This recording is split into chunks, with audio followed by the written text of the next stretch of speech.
Bismillahirrahmanirrahim. Hai, Assalamualaikum. Welcome back to Cekih Channel. Terima kasih akak ucapkan kepada semua kerana sentiasa memberi support untuk channel ni. Salam Ramadan daripada Cekih Channel untuk korang semua. Akak doakan agar kita semua dipermudahkan segala urusan sepanjang bulan Ramadan ni, diberikan kesihatan, diberikan kekuatan mental dan fizikal untuk berpuasa, insya-Allah. Amin ya rabbal alamin. Hari ni akak nak kongsikan dua kisah seram tau, di mana kisah seram ni dialami oleh seseorang yang dikenali sebagai Hanis. Jadi korang, apa kata kalau korang ikut akak untuk dengar kisah-kisah seram tersebut? Jom. Bismillahirrahmanirrahim. Qul a'udzu birabbin nas, malikin nas, ilahin nas, min syarril waswasil khannas, alladhi yuwaswisu fi sudurin nas, minal jinnati wan nas.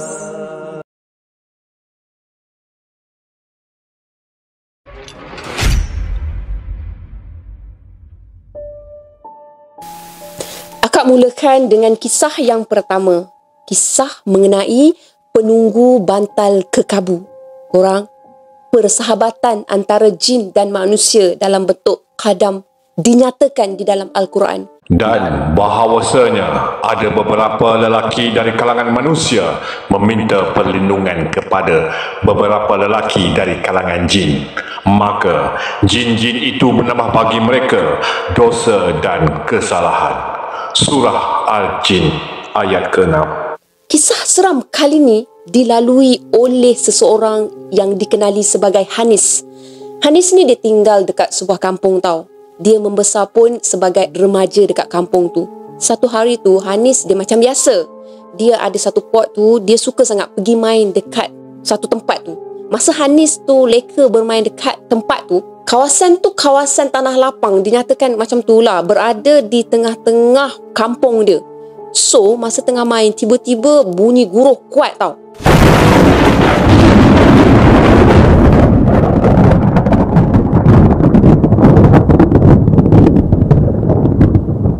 Maksudnya kat situ bila dah bunyi guruh kan, kita biasanya dah rasa takut, dah lari balik rumah kan. Tapi dia stay juga dekat situ. Dia terkejut, tapi dia tak nak balik, dia leka tau main dekat situ. Padahal dia tengok langit yang pada awalnya dia datang tu memang biru tenang warna dia. Tapi semasa guruh tu, langit memang ternyata dah berubah menjadi gelap kelabu. Dia yakin sangatlah hari nak hujan.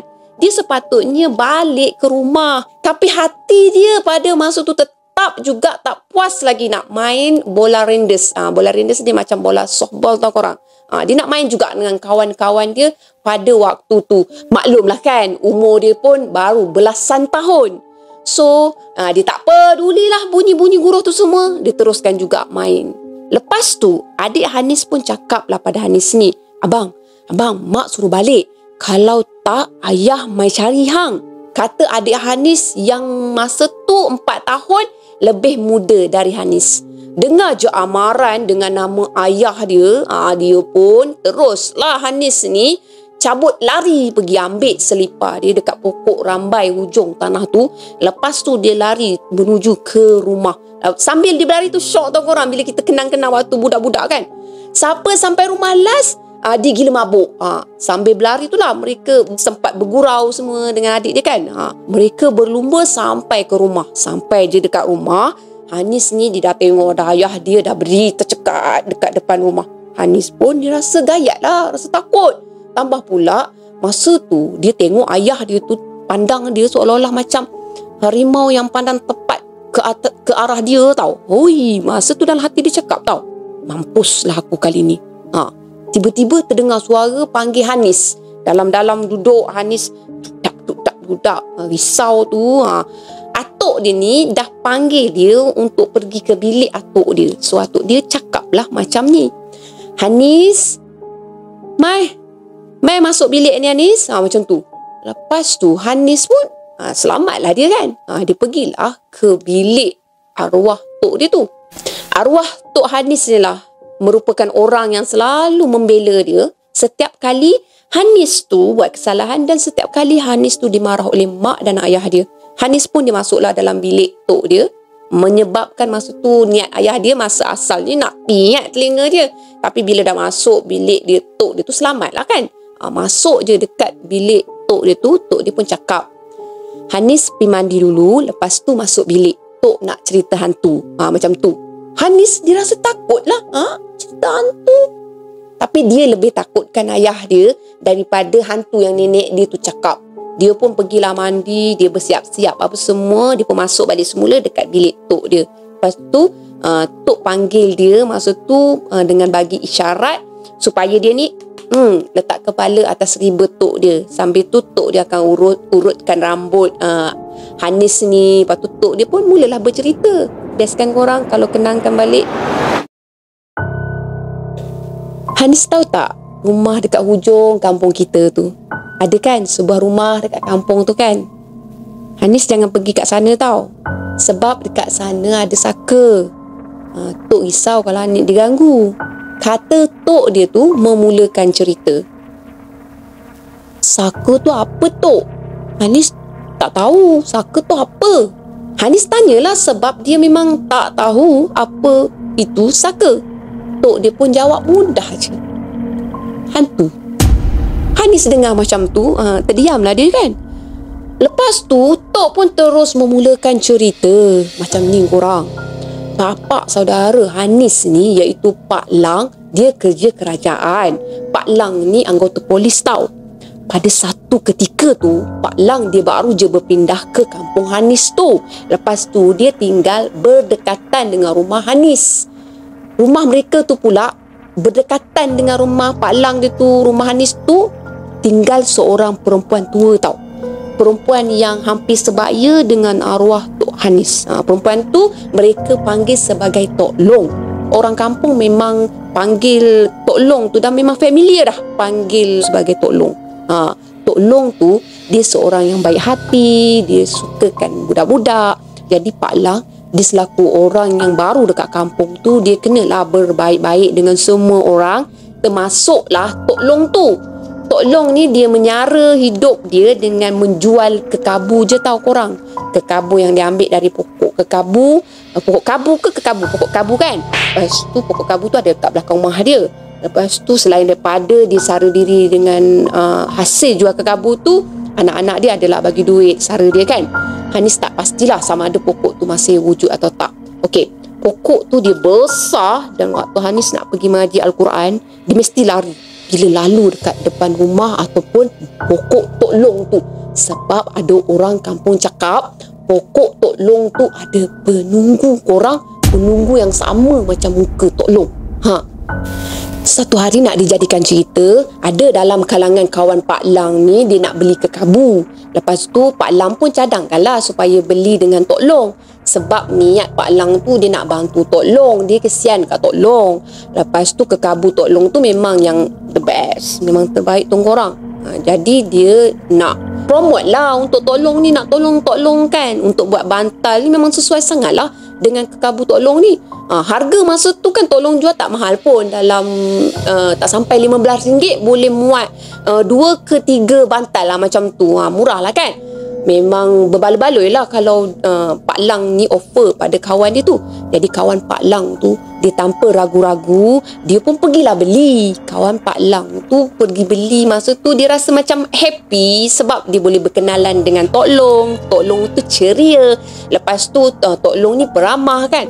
Satu hari Tok Long tu meninggal dunia dek kerana sakit tua. Urusan jenazah dilaksanakan dengan baik, dengan sempurna, tak ada masalah. Tapi kan lepas tu berlaku perkara pelik. Selepas arwah Tok Long tu meninggal, kawan Pak Lang ni selalu diganggu tau. Gangguan yang berlaku selalunya dalam bilik kawan Pak Lang tu. Katanya kawan Pak Lang tu mereka selalu nampak seolah-olah ada kelibat Tok Long tau dalam bilik mereka. Keadaan dia jadi masih berterusan tau nampak kelibat tu. Tak pulih-pulih juga. Bahkan keadaan tu dari masa ke semasa dia jadi lagi teruk. Dan bila satu saat tu mereka ada mendengar tau bunyi-bunyi yang pelik, bunyi-bunyi yang menyeramkan. Mereka selalu terdengar orang menepuk-nepuk bantal korang, seolah-olah macam menepuk bantal tu nak tidur macam tu lah dalam bilik tidur mereka. Padahal bilik tu kosong. Mereka tak stay pun dekat bilik masa tu. Selepas keadaan bunyi-bunyian segala bagai semua, ada pula kejadian yang pelik berlaku. Mereka nampak tau kelibat Tok Long dalam cermin. Ada juga masa mereka bila nampak kelibat tersebut, mereka rasa seram sangat nak lalui kejadian macam tu. Tak terkata, tak terluah tau. Rasa seram tersebut tau. Anak-anak kawan Pak Lang ni, dia rasa semakin takut. Mereka dah tak nak tidur dalam bilik mereka sendiri. Kawan-kawan Pak Lang ambil keputusan untuk bertanyakan perkara tersebut tu kepada Pak Lang. Dia nak tanyalah sama ada Pak Lang ni ada alami ke tak perkara yang sama macam dia. Pak Lang ni ada alami tak gangguan-gangguan macam tu kan. So Pak Lang ni dia kesian tau dengan kawan dia. So dia pergi jumpa dengan Tok Hanis ni. Dia minta lah kata satu dua kata daripada Tok Hanis ni, sebab Tok Hanis ni orang lama kat situ kan. So percaya atau tak orang, rupa-rupanya Tok Long ni ada menyimpan saka yang diwarisi tau. Oleh kerana Tok Long dah meninggal dunia, ada kemungkinan yang saka tu cuba nak ambil semula barang-barang tuan dia tau. Selepas dengar cerita tu daripada Tok Hanis ni, kawan Pak Lang dia nekat. Dia nekat nak pulangkan semula bantal kekabu tu pada keesokan harinya. Tapi niat dia nak pulangkan bantal kekabu pada esoknya tu tak dapat nak menghalang si saka tu untuk terus mengganggu tau. Tepat jam pukul 2 pagi, kawan Pak Lang dia terjaga dari tidur bila dia terdengar suara dari dalam almari di mana tempat bantal kekabu tu disimpan tau. Suara tu tak adalah jelas sangat, tapi suara tu macam seolah-olah macam berbisik. Kawan Pak Lang pun diberanikan diri and dia teruslah mendekati kepada almari yang berada dekat bilik store sebelah bilik dia tu. Semakin dia dekat dengan almari tu, semakin banyak tau bunyi bisikan, makin laju. Walaupun dah semakin dekat, tapi butir-butir apa yang disebut oleh makhluk tu memang tak jelas, tak dapat nak dikonfirmkan apa yang dikatakan. Masa tu kawan Pak Lang betul-betul dah berada kat depan almari yang bunyi bisik tu tau. Masa tu dia yakin bahawasanya bisikan tu memang datangnya dari dalam almari tersebut. Kawan Pak Lang pun dia perlu kuatkan diri dia untuk ketahui juga siapa yang ada kat dalam tu, duduk dalam almari tu, berbisik dalam pukul 2:30 pagi tu. Ya Allah, janganlah ada benda yang pelik-pelik dalam ni. Doa hati Pak Lang pada masa tu. Walaupun dia takut pada awalnya nak buka almari tu, tapi bila dia fikirkan semula keselamatan keluarga dia tu paling penting pada masa tu. Manalah tahu kan, mungkin ada perompak ke apa ke dalam almari tu. Tak tunggu dengan lebih lama tau, kawan Pak Lang ni dia rasa terpaksa dia perlu juga buka pintu almari tu. Perlahan-lahan dia hulurkan tangan kanan dia dekat tombol pintu almari. Dia pegang tombol tu, lepas tu dia tarik tombol pintu tu. Kawan Pak Lang tarik dengan perlahan je, tapi terasa seolah-olah macam ada orang yang menarik semula dari dalam tau. Dia cuba tarik keluar, orang tu cuba tarik dari dalam. Macam itulah, seolah-olahnya tak nak bagi buka pintu tersebut. Perlahan-lahan pintu almari tu Pak Lang cuba juga buka.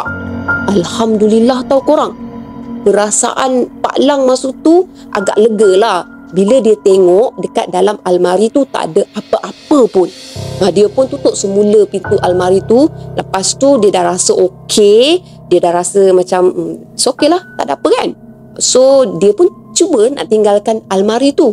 Kawan Pak Lang ni nak balik semula ke bilik tidur dia. Bila dia menoleh je ke kiri, astagfirullahalazim, sambil mengurut dada kawan Pak Lang ni, dia nampak jelmaan Tok Long betul-betul depan muka dia ni yang tengah berbisik tau.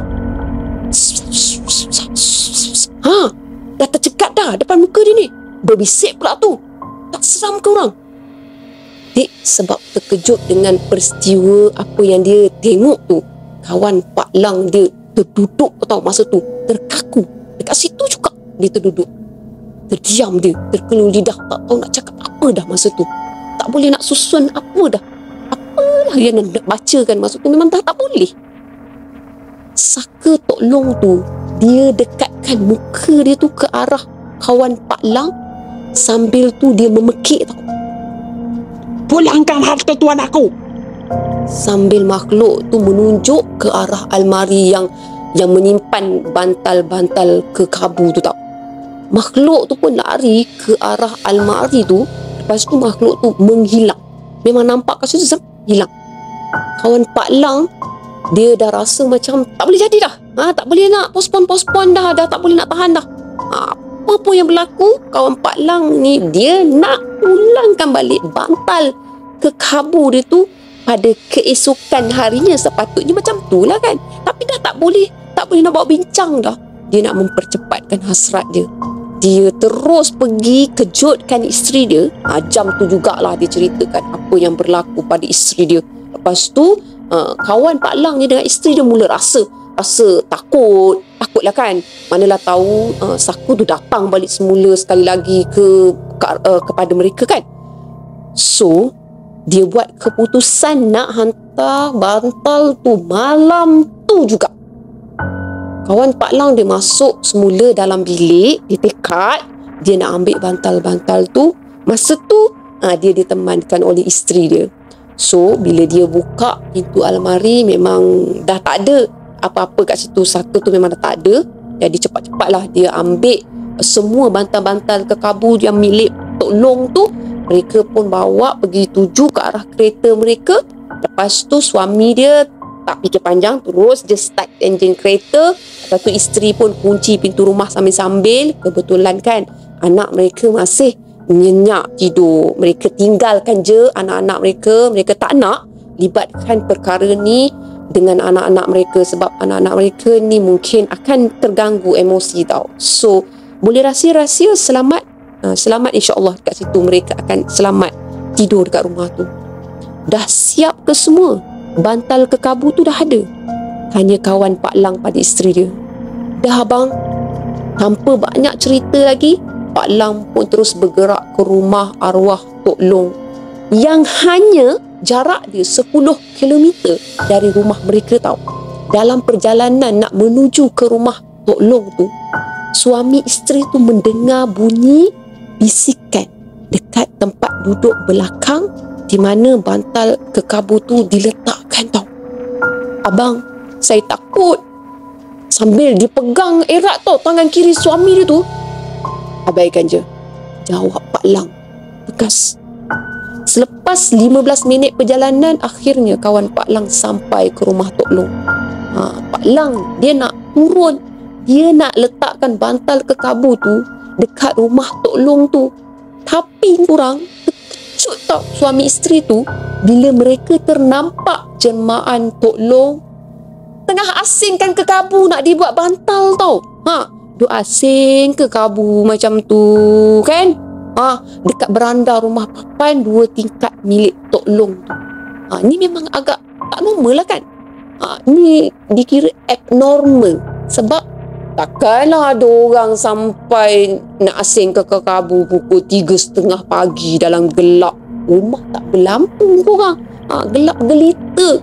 Nak duduk pula kat situ dekat beranda tu, nak duduk main kekabu, duduk asing kekabu. Apa ke bendanya macam tu?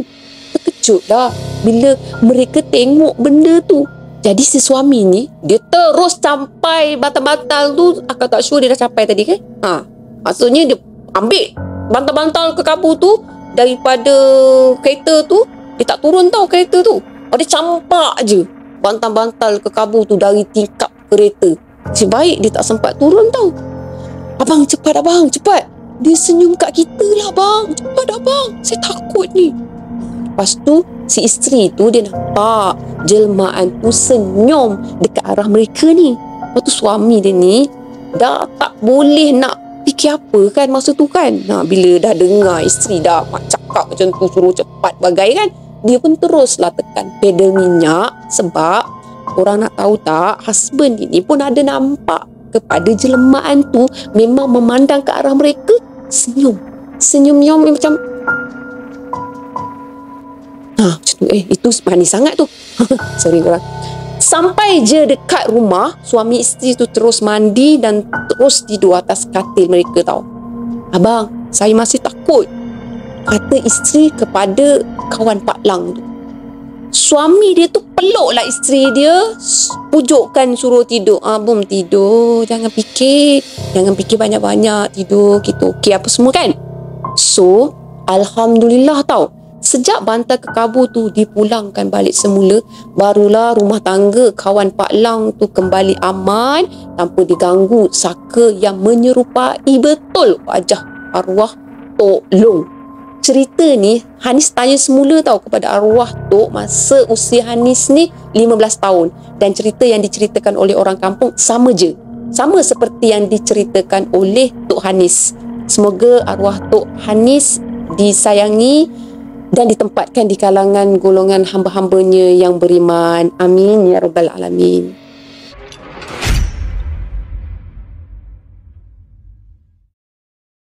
Wahai sekalian jin dan manusia, bukankah telah datang kepada kamu rasul-rasul dari kalangan kamu sendiri yang menyampaikan kepada kamu ayat-ayatku, yakni perintah-perintahku, dan yang memberikan amaran kepada kamu tentang pertemuan kamu dengan hari, yakni kiamat ini.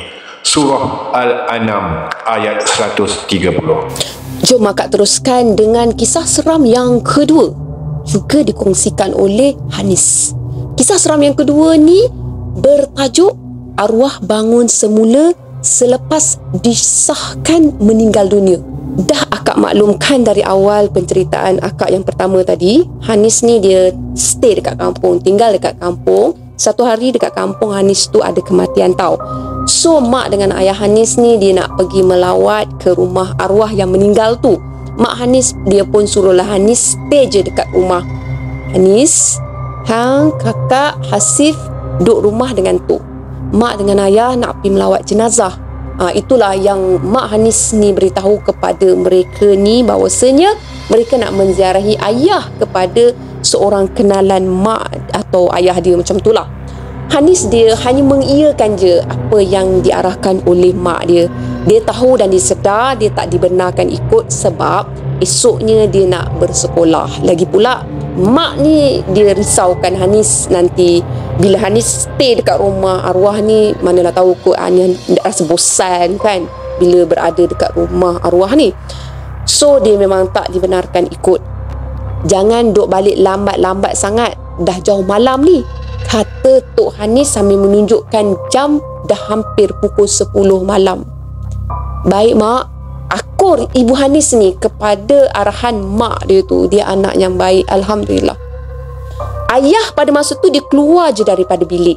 Lepas tu ayah cakap, jenazah tak sampai lagi, baru duk ada kat bilik mayat dekat hospital. Kami pi pun, kalau dan kami tengokkanlah jenazah tu, kalau tak dan kami baliklah.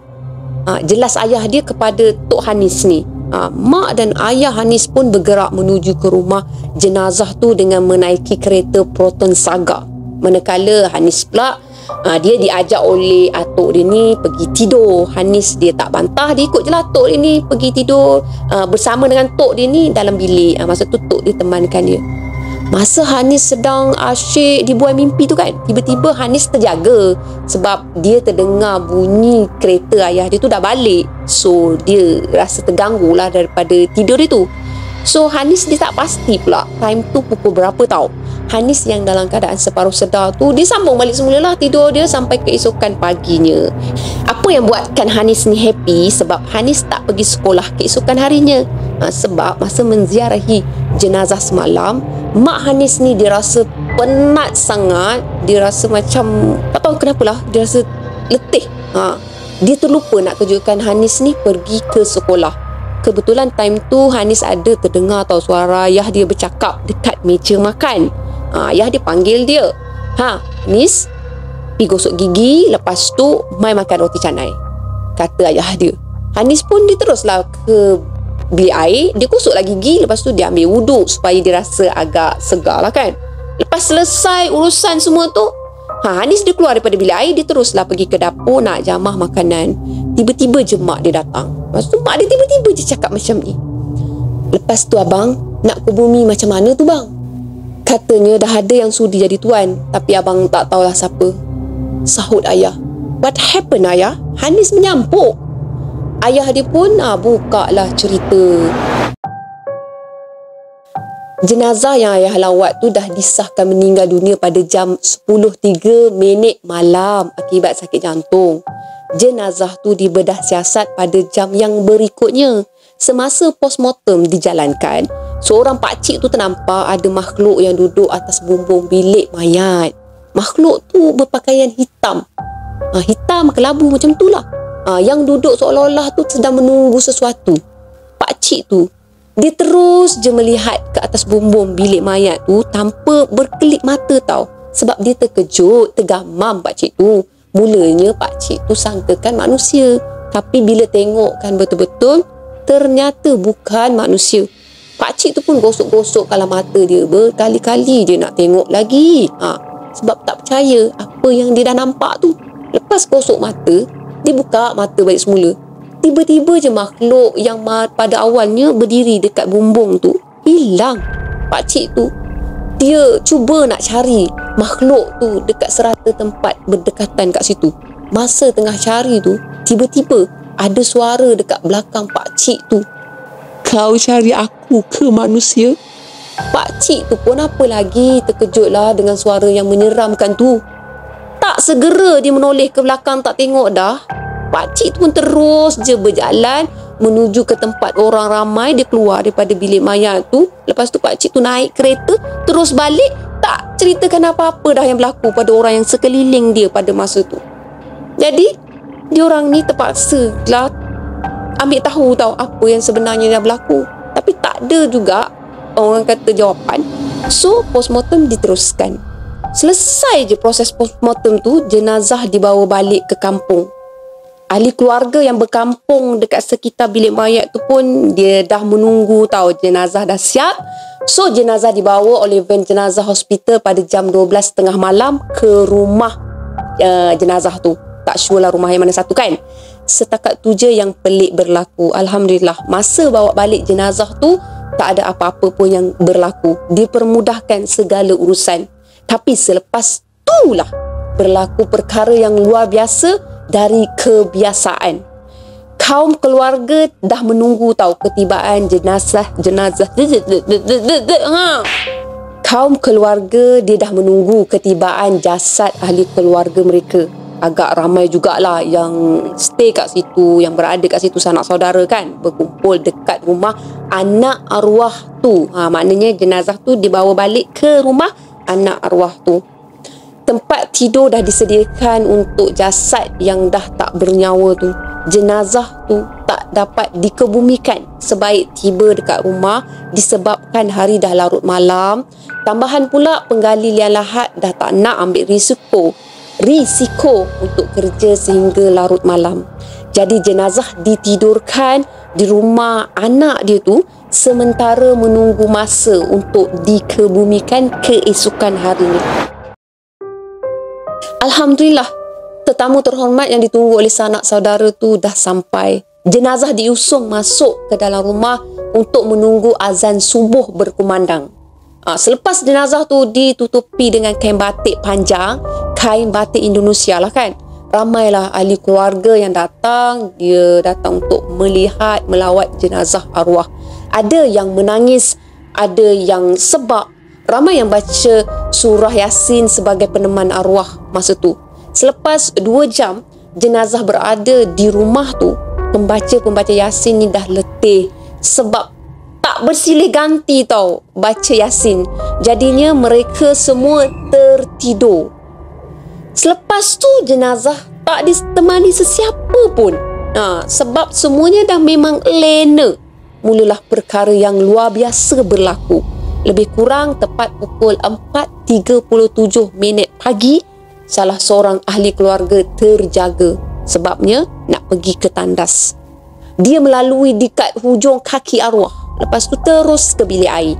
Lepas dia menyelesaikan hajat dia tu, masa tu dia nak kembali ke tempat tidur dia yang berada dekat hadapan pintu rumah tu. Dia terpandang ke arah jenazah yang dia lalu tadi tau. Alangkah terkejutnya apabila jenazah yang tadi tidur diselimuti dengan kain batik panjang dah duduk sambil melambai ke arah dia. Siap boleh lambai lagi korang. Perempuan yang berusia lewat 30-an tu menjerit, mengakibatkan semua ahli keluarga yang sedang nyenyak tidur terjaga tau. Semua ahli keluarga tu bila dia tengok perempuan tu dah pucat, semua jadi hairan tau.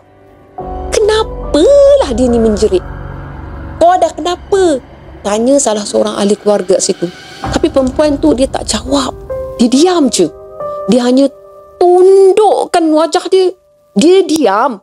Tapi jari dia tu menunjuk ke arah jenazah. Terperanjat tau semua ahli keluarga bila tengok sendiri masa tu jenazah dah memang dalam kedudukan bangun duduk. Dalam masa yang sama jenazah tu senyum kepada mereka semua. Ada yang pingsan, ada yang jadi kaku, ada yang jadi gagap, tak boleh nak cakap apa, tak mampu dah nak bercakap disebabkan terkejut dengan fenomena pelik yang berlaku tu. Arwah dia tak adalah berkata apa-apa kan, hanya duduk bersila, mata pejam, muka pucat macam orang meninggal lah kan.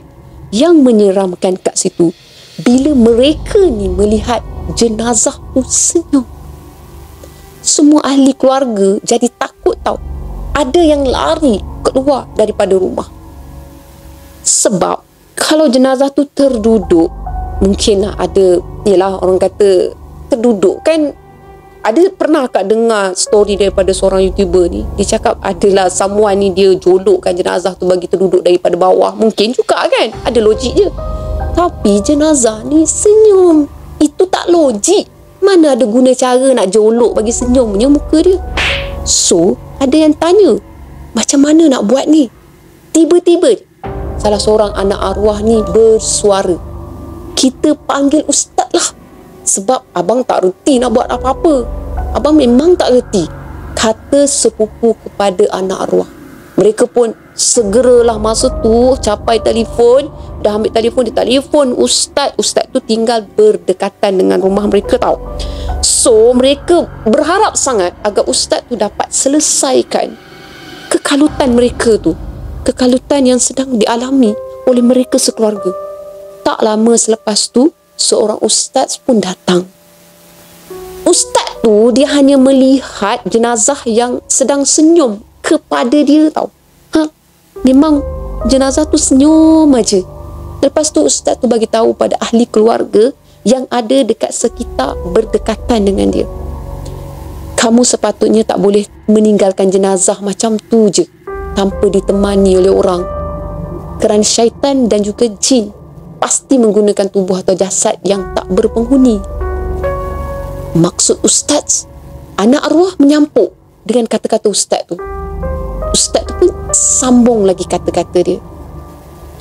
Maksud saya, apa yang ada dalam jasad arwah sekarang ni bukan roh arwah, tapi makhluk Allah yang lain. Saya kira dia merupakan jin. Mungkin ke arwah ni ada ambil khadam sebelum ni? Tanya ustaz. Semua ahli keluarga melihat antara satu sama lain. Masing-masing ada ke? Macam itulah. Mereka menunjukkan seolah-olah mereka ni tak tahu pun perihal pasal arwah ni ada khadam ke, ada saka ke, macam itulah. Tiba-tiba ada seorang wanita yang berumur lewat 50-an jawab tau masa tu, ayah saya memang ada khadam, tapi semua anak-anak tak mahu ambil khadam tu. Susah juga sebab dia pasti tak nak keluar dari jasad arwah, kata ustaz sambil dia fikirkan cara nak keluarkan makhluk tu dari tubuh jenazah yang tak bernyawa tu. Ustaz tu pun dia minta agar ahli keluarga tu tunggu kejap. Ustaz nak buat beberapa panggilan, nak tanya kepada guru dan sahabat-sahabat Ustaz. Ustaz minta tunggu kejap. Sementara tu korang dari dalam rumah, masa tu Ustaz dah keluar, dia nak call kan. So bila seorang daripada cucu kepada arwah ni, dia melihat arwah atuk dia ni tak bernyawa, tapi seolah macam jadi boneka kepada makhluk tersebut, cucu ni pun mendekati pada jasad tu. Walaupun dia agak takut, tapi dia terus juga mendekati pada jasad arwah tok dia. Jasad tu, dia tengok lah, maksudnya cucu dia ni cuba untuk betulkan jasad tu tau. Dia cuba untuk perbaiki semula kedudukan jasad arwah tok dia. Cucu dia ni umur dalam lingkungan 20-an macam tu lah. Dia nak tidurkan semula datuk dia tu, tapi disebabkan badan dia ke macam mana ke tak sure, dia gagal tau untuk betulkan semula kedudukan arwah atuk dia tu dalam keadaan baring. Dia masa tu memang dah kesian dan sedih bila tengok datuk dia tu diperlakukan macam tu sekali. Tak sampai hati dia nak tengok. Lepas tu cucu pada arwah tu pun dia cuba sekali lagi tau menolak. Lembut je jasad arwah tu tolak sekali lagi kepada tilam yang terbentang kat situ. Tapi tulang korang tetap gagal juga. Memang dia tak nak ngikut dah macam tu. Disebabkan usaha cucunya tu tak berjaya kan, gagal sebab jasad tu memang terlalu kuat. So cucu dia ni tak tahulah, masa tu dia berbisik tau kepada datuk dia ni. Dia bisik kat telinga jasad arwah tu, dia minta jangan lakukan apa-apalah pada diri dia. So lebih kurang selepas 1 ke 2 minit macam tu, cucu tu berbisik, jasad tu pun dia tengok tepat ke arah cucu tu. Lepas tu ada lagi lah, dia bisik something yang memang tak jelas. Lepas tu dia keluarkan kata-kata yang perlahan je, tapi cucu arwah tu boleh dengar. Cuma orang sekeliling dia tu tak boleh dengar tau. Selepas jasad tu berbisik pada cucunya tu, terus cucu dia tu keluar daripada rumah tu. Lepas tu masuk kereta, tinggalkan perkarangan rumah tu macam tu je. Dia pergi macam tu je korang. Tak lama lepas tu, tiba-tiba jasad yang tadi ada makhluk kat dalam dia tu, maksudnya sekarang ni cucu pada arwah atuk ni bercakap, makna berbisik tu bukan pada arwah atuk dia tau. Kena ingat balik semula, bukan atuk dia, tapi makhluk yang dah merasuk kepada badan atuk dia tau. Jadi selepas cucu tu dah pergi apa semua, lepas tu makhluk kat dalam tu dia jatuhkan badan jenazah tu atas tilam. Lepas tu barulah nampak keadaan jenazah tu berada seperti biasa, tak bernyawa semula dekat atas tilam tu, elok je terbaring kat situ. Selepas melihat kejadian tu, anak-anak dan cucu arwah ni menghampiri semula pada jasad dan cepat-cepat lah kan, diorang tutup semula jenazah dengan kain batik yang memang dah pada awalnya diorang gunakan. Salah seorang daripada mereka tu pun dipanggil lah ustaz yang berada dekat beranda hadapan rumah tadi kan. Ustaz tengah call kan. Ustaz tu pun dia segeralah masuk ke dalam, dia nak tengok jenazah. Lepas tu dia cakap tau, saya yakin jin yang mengawal jasad arwah ni dah keluar dari tubuh ni. Kita harus segera kebumikan arwah. Afiq, awak telefon penggali kubur dan cakap pada penggali kubur tu supaya gali kubur sekarang juga. Yang lain, tolong saya persiapkan jenazah. Ustaz dia membahagi-bahagikan tugas kepada ahli keluarga supaya proses tu jadi cepat. Tanpa banyak bicara, mereka semua mempercepatkan urusan jenazah. Setelah siap memandikan jenazah, siap mengkafankan jenazah, mereka letakkan jenazah tu ke dalam keranda sementara di dalam van. Pemandu van jenazah tu minta supaya ada orang yang ikut di belakang temankan jenazah. Hanya 2 orang anak dan seorang cucu menemani jenazah di tempat duduk belakang van. Manakala ustaz tadilah, dia stay duduk dekat sebelah pemandu van jenazah tersebut. Jenazah tu pun dibawa ke masjid berdekatan untuk disolatkan. Nasib baiklah pada waktu tu dah hampir nak subuh, jadi jemaah bolehlah solat subuh. Lepas tu dia boleh solat jenazah tersebut sekali lah kan. Setelah selesai urusan semua tu, ahli keluarga ada yang dah kembali ke rumah dan ada juga yang ke masjid semula untuk temankan ustaz tadi. Saya pelik, kenapa khadam tadi tak ganggu langsung masa majlis penggemumian? Saya betul-betul tak faham. Kata ustaz kepada mereka yang ikut dia. Menjadi pelik juga apabila cucu yang berbisik dengan jenazah tu turut hilang selepas menaiki kereta, selepas keluar dari rumah. Adakah ia bersangkut paut? Tak ada siapa pun yang dapat mengesahkan semua tu. Jangan marahkan penulis ni tahu, sebab dia tak tahu benahu pun apa yang berlaku selepas tu. Dia tahu pun sehingga jasad arwah dikebumikan je. Tapi kita boleh faham sendirilah kan. Itulah akibatnya bila mengambil qadam. Tak perlu bergantung kepada selain daripada Allah Subhanahu Wa Taala. Kerana Allah Subhanahu Wa Taala lah sebaik-baik pertolongan. Sekian untuk kisah Hanis yang kedua. Sekian sahaja 2 kisah seram untuk kali ini. Apa yang baik sama-sama kita ambil jadikan sebagai tauladan, dan apa yang buruk sama-sama kita ambil jadikan sebagai sempadan. Akak tegaskan kat sini, perkara yang tak elok kita jangan ikut tau. Jadi akak nak ucapkan jutaan terima kasih kepada korang semua kerana sudi dengar sampai habis. Kalau korang ada story seram untuk dikongsikan dengan Cengkeh Channel, korang boleh DM pada Cengkeh Channel. Sebelum akak mengakhiri untuk kali ini, akak ucapkan selamat menyambut Ramadan. Bye korang. Assalamualaikum. Terima kasih. Bye.